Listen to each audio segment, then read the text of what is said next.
Bhagavate Vasudevaya. Vandeham Sri Guru Sri Juta Padakamalam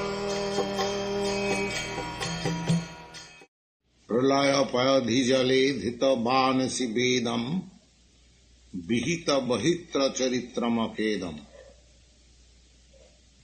Today is the incarnation day of Lord Krishna's appearing as the boar.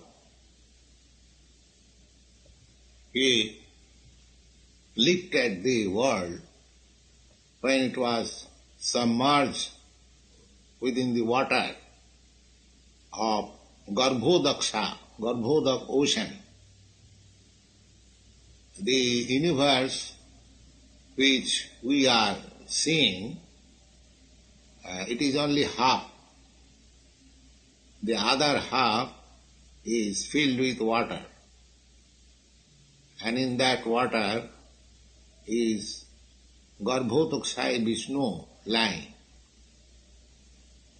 So, one demon, Hiranyaka, he pushed this earthly planet within that water, and Lord Krishna delivered this earthly planet from water in the shape of a boar. So, that auspicious day is today, Varaha Dadashi. This is called Varaha Dadashi. So, on this day, it is better to sing, to glorify the different incarnation of Lord within this universe. The first incarnation is the fish form. So, these prayers were offered by Jayadev Goswami, one Vaishnava poet, advented about 700 years before Lord Chaitanya's appearance. He was a great devotee, and his specific poetry, Gita Govinda, is very famous all over the world. Gita Govinda.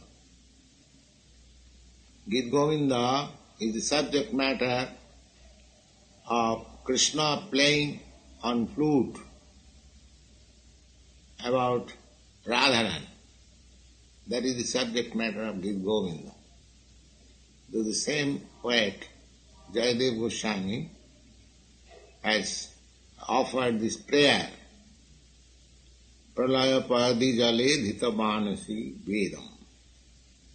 He says, my dear Lord, when there was devastation within this universe, everything was filled with water. At that time, you saved the Vedas stacked in a boat, and you held the boat from being drowned in the water in the shape of a big fish. This fish, first of all, was caught in the water pot just like a small fish. Then it enlarged, and the fish was kept in a bigger water reservoir. In this way, the fish was increasing. Then the fish informed that devastation is coming. You just save all the Vedas on a boat, and I shall protect it. Jayadev Goswami is offering prayer, my Lord, you saved the Vedas when there was devastation in the shape of fish. The next is Kurmavata. There was churning of the ocean. One side all the demigods and one side all the demons. And the churning rod was a great hill called Mandar Parvat. And the resting place was on the back of the Lord and appeared as a tortoise. So, he is offering his prayer that you appeared as a tortoise just to become the resting place, and this happened because you were feeling some itching sensation on your back, so you accepted this big rod, Mandar hill, to each as eating instrument. Then the next incarnation is this Varaha, boar or hawk. He delivered this earthly planet by the tusk, and he kept the whole world on his tusk. We can just imagine how big he appeared.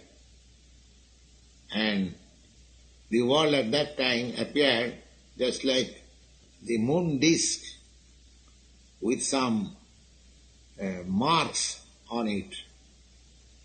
So, Kesavatita Varaha Sarira, he says, my dear Lord, you have appeared as the great boar, so let me offer my respectful obeisances unto you.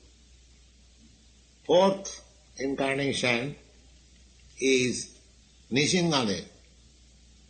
Nishingadev appeared to save Prahlad Maharaj, who was 5 years old boy, and he was being tortured by his atheistic father. So, he appeared from the pillar of the palace as a half man, half lion, because this Hiranyakasipu took benediction from Brahma that he will not be killed by any man or any animal. So, the Lord appeared neither man nor animal. This is the difference between the Lord's intelligence and our intelligence. We are thinking that we can cheat the Lord by our intelligence, but the Lord is more intelligent than us. This Hiranyakasipu wanted to cheat Brahma by indirect definition. First of all, he wanted to become immortal. Brahma said that is not possible, because if I am not immortal, nobody in this material world is immortal. That is not possible. So Hiranyakasipu, the demons are very intelligent. He thought that roundabout way I shall become immortal. He prayed to Brahma that please give me the benediction that I shall not be killed by any man or any animal. Brahma said, yes, that is all. I shall not be killed in the sky, on the water or on land. Brahma said, all yes. I shall not be killed by any man-made weapons. That's all. In this way, he utilized his intelligence in so many ways just to come to the conclusion of being immortal. But the Lord is so cunning that he kept intact all the benediction given by Brahma, still he was killed. He said that I will not be killed either during daytime or night. Brahma said yes. So he was killed just in the evening, just in the junction of day and night. You cannot say it is day or night. He took the benediction that I shall not be killed in the sky, on the water, on the land. So he was killed on his lap. He took the benediction that I shall not be killed by any man-made or any god-made weapons. That was given all right. So he was killed by the nails. In this way, all the benedictions were kept intact, still he was killed.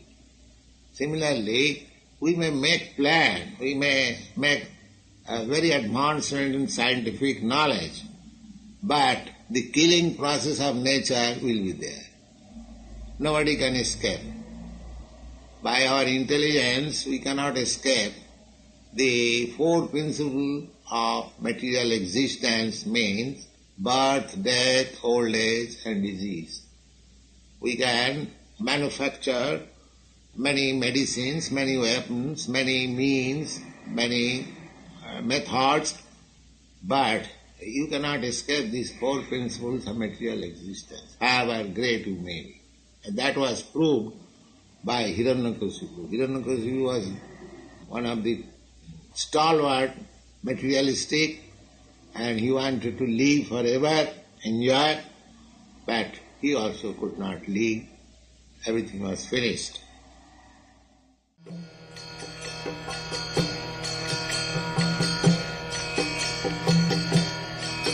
Hare Krishna, Krishna Krishna, Hare Hare, Hare Rama.